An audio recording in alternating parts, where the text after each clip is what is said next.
The time has finally come. Ben Johnson is an NFL head coach, and it's the Bears. It's a move that makes sense, but also doesn't. Chicago has Caleb Williams, and that's huge. Having a franchise quarterback who's expected to be the guy and showed enough flashes as a rookie to show that he can be is arguably the biggest factor for a successful team. But there are also plenty of questions with ownership and management that make it odd that Johnson finally decided to make the jump now, to a division rival nonetheless. This is a huge hire for Caleb Williams. It's clear that he has the tools to be good, but he needs someone to help him get there. And that leaves the question of whether or not Ben Johnson is actually ready for this opportunity to be an NFL head coach. Ben Johnson has had a pretty linear journey to becoming the Bears head coach. He only had 3 stops before getting the job. It's pretty obvious that he's a smart dude and knows ball, and that goes back a while. He played quarterback in high school at AC Reynolds in Asheville, North Carolina, where he won the state championship as a junior and then won Conference Player of the Year as a senior. He decided to then walk on at UNC, where he didn't exactly play. He just fought for a backup role as TJ Yates was the long-term starter. But as for his smarts, he finished top 5 academically in his high school class and was a math major in college. Yeah, he's a pretty smart dude, and once he graduated from UNC, he got into coaching, becoming a graduate assistant at Boston College under Frank Spaziani in 2009, where he moved up to tight ends coach before leaving to be an offensive assistant for the Dolphins in 2012. It was there where he worked with Dan Campbell and briefly took over his job as tight ends coach when Campbell was promoted to be interim head coach after Joe Philbin was fired. He eventually got retained when Adam Gase became the head coach, but then he took a job with the Lions as the offensive quality control coach under the disaster that was Matt Patricia. But when Dan Campbell got there in 2021, he kept him around, and in 2022, Johnson was promoted to be the offensive coordinator, and he crushed it. He had a lot of success. The Lions had a top 5 offense in 2022, and then had the 3rd best in 2023 as they went on to win the division and win a playoff game. 2 things that haven't happened in a couple of decades. It was an incredible season,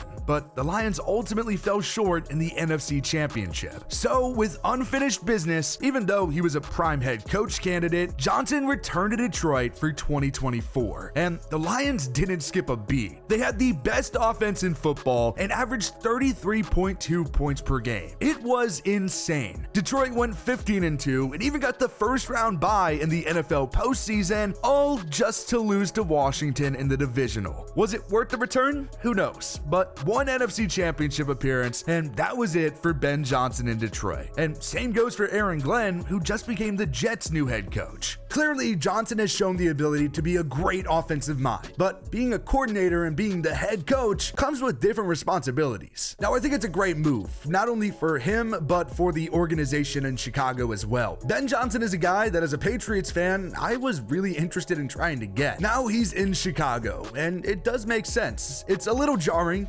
as having a guy go to a divisional rival, but there's so much talent in Chicago, and Johnson obviously knows that. Ever since getting the opportunity to call the offensive plays in Detroit, Johnson has done nothing but produce results. The Lions offense, frankly, over the last 3 years have been incredible, specifically over these last 2 years. Johnson is a good head coach. He's going to step into Chicago and, frankly, I think immediately make that offense better. And after watching the Bears for so long, they need it. I'm excited for the Johnson tenure to start in Chicago. But here's to hoping that this is a good coaching tenure for the Bears, because it's safe to say that Chicago hasn't exactly been producing greatness at the head coach spot. The Bears have had a pretty rough stretch of head coaches for a long time now. Lovie Smith was the head coach for 9 years and got to 2 NFC championships and even made the Super Bowl in 2006. Winning seasons weren't too rare with Lovie, but they have been since. John Fox was hired to be the head coach in 2015 and went 6-10 in year 1, and that was his best mark before he got fired after 3 seasons. Then Matt Nagy took over and actually had almost surely the best Bears season since 2010. Chicago went 12-4, won the NFC North, and Nagy was the coach of the year. And guess what? The Bears even won a playoff game.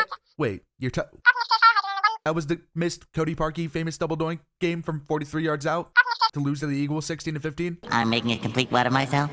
It was an absolutely brutal loss, and it never got better for the Bears. They did make the playoffs in 2020 after going 8-8 for the second straight season, but then lost to the Saints. Nagy was only the coach for 4 seasons. He got 2 first-round quarterbacks, inheriting Mitch Trubisky and then drafting Justin Fields. Neither ended up working, and new head coach Matt Eberflus inherited Fields. He was a disaster. He went 3-14 and then improved to 7-10 and was quickly on the hot seat. Then, after a 4-8 start, even after drafting Caleb Williams, he got fired, and Thomas Brown wasn't much better as the interim. The Bears needed a fresh change, really across the board. But no, general manager Ryan Poles sticks around, and the Bears hired Ben Johnson. The Bears' coaching history, especially past Lovie Smith, has been awful. It's been terrible, and if you're a Bears fan, I'm sure you're well aware of that. Now, there was a little bit of hope there, for like a year with Matt Nagy when they won the North and made it to the playoffs and all that stuff, but that all fell apart really as quickly as it built up. Mitch Trubisky and Justin Fields, I believe, were both just casualties of their situation. I do believe in Justin Fields a little bit more than I believe in Mitch Trubisky, but still, I think they got ruined by the Bears. And as for Matt Eberflus, frankly, guys, I never understood the hype of that hire. I never understood the hire. He wasn't a guy that I thought is going to change this team, is going to build them into a winner. I know what he did as defensive coordinator was good, but he came to Chicago as the guy to fix the defense, and the defense never got fixed. Eberflus was a flop, and I'm shocked that they allowed him to come back to start last season. Even to start, I thought they should have let him go. I get you had to draft Caleb Williams and give Eberflus a shot to see what he can do with that new rookie quarterback, with all the talent they brought in the offseason, but even with all that talent they brought in, even the perfect rookie situation for Caleb Williams, the Bears just weren't good. So having them finally let him go, I think was the right decision. And obviously,